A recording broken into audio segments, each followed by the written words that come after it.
Good morning. ప్రభువైన యేసుక్రీస్తు వారి పరిశుద్ధ నామములో అందరికీ శుభాలు. ఈరోజు మన అనుదిన ఆత్మీయ ఆహారంగా సంఖ్యాకాండం 16వ అధ్యాయం 3వ వచనాన్ని ధ్యానించుకుందాం.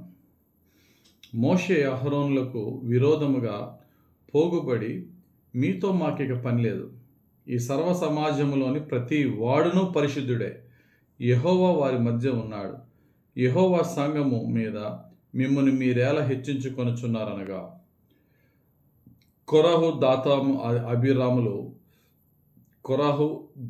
అభిరాములు మోషే అహరోనుల మీద తిరుగుబాటు చేశారు. మోషే ఏమో ప్రవక్త, మోషే అన్నయేమో అతనే ప్రధాన యాజకుడు, అక్కేమో ప్రవక్త్రి, అన్నీ కూడా మీరేనా? మిమ్మల్ని మీరే హెచ్చించుకుంటున్నారా? దేవుడు మిమ్మల్ని ఏర్పరచుకోకుండానే మిమ్మల్ని మీరే సర్వ సమాజం మీద హెచ్చించుకుంటున్నారా? ఏమాత్రం తక్కువ? మీకు మాకు ఏంటి డిఫరెన్సు? మేము లేవీలమే, మీరు లేవీలమే అని చెప్పి మరి వీరు మోషే మీద అహరోను మీద తిరుగుబాటు చేసి, యాజకత్వం మేము చేస్తాం, మీరే కాదు ప్రధాన యాజకులు మేము కూడా అని చెప్పేసి తిరుగుబాటు చేశారు. అప్పుడు మోషే అహరోనులు చెప్పారు, లేదయ్యా అది కాదు, దేవుడు ఏర్పరచుకున్న వారు వేరు అని ఎంత చెప్పినా వినలేదు. చాలా విపరీతంగా తిరుగుబాటు చేశారు. తిరుగుబాటు చేసిన వారి మాటలో ఒక మాట, ప్రతి వాడును పరిశుద్ధుడే అన్నారు.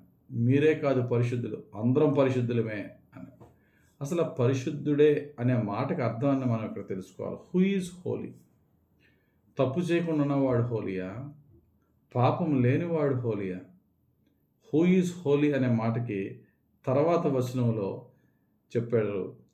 సంఖ్యాకాండం 16వ అధ్యాయము 7వ వచనం మనం చూస్తే, అప్పుడు యెహోవా ఏ మనుషుని ఏర్పరచుకొనెనో వాడే పరిశుద్ధుడు.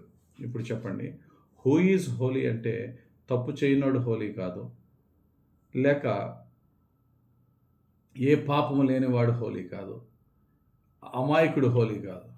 ఎవడరా హోలీ అంటే దేవుని చేత ఏర్పరచబడినవాడు పరిశుద్ధుడు, అతడే పరిశుద్ధుడు. హీఈస్ హోలీ. అందుకనే హోలీ అనే మాటకి వితౌట్ సిన్ అని కాదు అర్థం, సెట్ అపార్ట్, ప్రత్యేకింపబడిన అని అర్థం. కాబట్టి దేవుడు మనందరినీ కూడా హోలీగా ఉండమని ఆశపడుతున్నాడు, హోలీగా ఉండాలని కోరుతున్నాడు, ఆయన బోధిస్తున్నాడు. అయితే మనమందరము హోలీగా ఉన్నామా?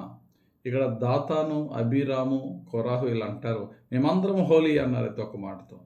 ఇక్కడ హోలీ అంటే ఏంటంటే దేవుని కొరకు ప్రత్యేకింపబడిన జీవితం ఉందా? అందుకనే మనము పౌలు భక్తుడి మాటలు మనం చూసినట్లయితే రోమిలికి రాసిన పత్రిక 6వ అధ్యాయం 19వ వచనంలో, మీ శరీర బలహీనతను బట్టి మనుష్య రీతిగా మాట్లాడుచున్నాను, ఏమనగా అక్రమము చేయుటకై అపవిత్రతకును అక్రమమునకును మీ అవయవములను దాసులుగా ఎలాగ అప్పగించుతారో, అలాగే పరిశుద్ధత కలుగుటకై ఇప్పుడు మీ అవయవములను నీతికి దాసులుగా అప్పగించుడి అనే మాట. పరిశుద్ధిగా ఉండడానికి మిమ్మల్ని మీరు అప్పగించుకొనుట, మిమ్మల్ని మీరు సమర్పించుకొనుట, మీ జీవితాన్ని డెడికేట్ చేసుకొనుట. ఒకప్పుడు మన శరీరాన్ని అక్రమాలకి, అపవిత్రతకి, రకరకాలైనటువంటి వ్యసనాలకి, రకరకాల ఇష్టాలకి మనం అప్పగించుకున్నాం. కానీ దేవుని కొరకు హోలీగా ఉండాలి అంటే మన దేహాన్ని దేవుని కొరకు సమర్పించుకోగలుగుతున్నామా? మన జీవితాన్ని దేవుని కొరకు డెడికేట్ చేసుకోగలుగుతున్నామా? హోలీగా ఉండాలంటే పాస్టర్ అయిపోక్కర్లేదు. ఏ ఉద్యోగంలో ఉన్నా, ఏ విద్యలో ఒక విద్యార్థిగా ఉన్నా, నేను దేవుని కొరకు ప్రత్యేకింపబడిన జీవితాన్ని జీవిస్తున్నానా? అందరిలో కలిసిపోయి అందరూ చేసినట్టుగా కాకుండా దేవుని కొరకు నేను ప్రత్యేకించుకోగలుగుతున్నానా? అందుకనే లేవీకాండం 19వ అధ్యాయము మొదటి 2 వచనాల్లో దేవుడు చెప్తారు, మరియు యెహోవా మోషేకి ఎలాగ సెలవిచ్చాను, ఇశ్రాయేలు సర్వ సమాజముతో ఇట్లు చెప్పుము, మీరు పరిశుద్ధులై ఉండవలెను, మీ దేవుడని యెహోవానగు నేను పరిశుద్ధుడనై ఉన్నాను. పాపం చేయకుండా ఉన్న వాళ్ళు చాలామంది ఉన్నారు, వాళ్ళందరూ పరిశుద్ధులు కాదు. దేవుని కొరకు ప్రత్యేకింపబడిన వారు అన్నారు. మీరు పరిశుద్ధులై ఉండవలెను, పరిశుద్ధుడిని కనుక అన్నారు. లేవీకాండం 19వ అధ్యాయం మొదటి 2 వచనాలు. ఇక తర్వాత వచనాలు చూస్తే, నీవు పరిశుద్ధుడివై ఉండాలంటే డూస్ అండ్ డోంట్స్ చెప్తున్నాడు. నా కొరకు నువ్వు ఎలా ఉండాలి, నా కొరకు నువ్వు ఎలా ఉండకూడదు. కాబట్టి యేసుక్రీస్తు కొరకు మనం పరిశుద్ధులుగా ఉండాలంటే ఏంటంటే వాక్యమే మనకి ప్రాధాన్యం. వాక్యానుసారంగా మనం నడవాలి. వాక్యానికి అటు ఇటు తొట్టుపడకూడదు. వాక్యాన్ని ప్రక్కన పెట్టి నీతిగా ఉన్నవాళ్ళు చాలామంది ఉన్నారు ఈ లోకంలో. క్రీస్తు కొరకు ప్రత్యేకింపబడిన వాడు పరిశుద్ధుడు. కాబట్టి ఈరోజు అనుదిన ఆత్మీయ ఆహారంగా దేవుడు చెప్తున్నాడు, నువ్వు నీతిగా ఉన్నావని దేవుడు అడగట్లేదు. నువ్వు మంచిగా ఉన్నావని దేవుడు అడగట్లేదు. నీతి, మంచి, ప్రేమ, ఇవన్నీ కూడా పరిశుద్ధతలోనే ఉంటాయి. వీటన్నిటికి మించినది పరిశుద్ధత. దేవుని కొరకు తన్ను తాను ప్రత్యేకించుకొనుట. కొరాహు దాతాన్ అబీరాములు అన్నారు, మేమందరం పరిశుద్ధులమంటే అప్పుడు దేవుడు కాదు, ఆయన ఏర్పరచుకున్నవాడు పరిశుద్ధుడు.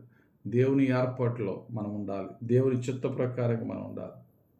కొలసీలకు రాసిన పత్రిక 3:12 కాగా దేవుని చేత ఏర్పరచబడిన వారును పరిశుద్ధులను ప్రియులనైన వారికి తగినట్లు మీరు జాలిగల మనసును, దయాలత్వమును, వినయమును, సాత్వికమును, దీర్ఘశాంతమును ధరించుకొనుడి. పాపం లేకపోవడమే కాదు, క్రీస్తు లాంటి జీవితం ధరించుకోండి, అప్పుడు పరిశుద్ధులు అవుతారు. కాబట్టి మన సొంత శక్తితో కాకపోయినా దేవుని పరిశుద్ధాత్మతో పరిశుద్ధంగా ఉండడానికి ట్రై చేద్దాం. పాపం లేకపోవడమే కాకుండా క్రీస్తు లాంటి జీవితాన్ని, క్రీస్తును పోలి నడిచే జీవితాన్ని జీవించటానికి కావలసిన జాలిగల మనసు, దయాలత్వము, వినయము, సాత్వికము, దీర్ఘశాంతాన్ని ధరించుకోవటానికి ప్రార్థనాపూర్వకంగా ప్రయత్నిద్దాం. పరిశుద్ధాత్ముడు మనలను క్రీస్తు కొరకు పరిశుద్ధులుగా జీవించడానికి సహాయం చేసి క్రీస్తు లాంటి రూపం మనకు అనుగ్రహించునుగాక. ఆమేన్.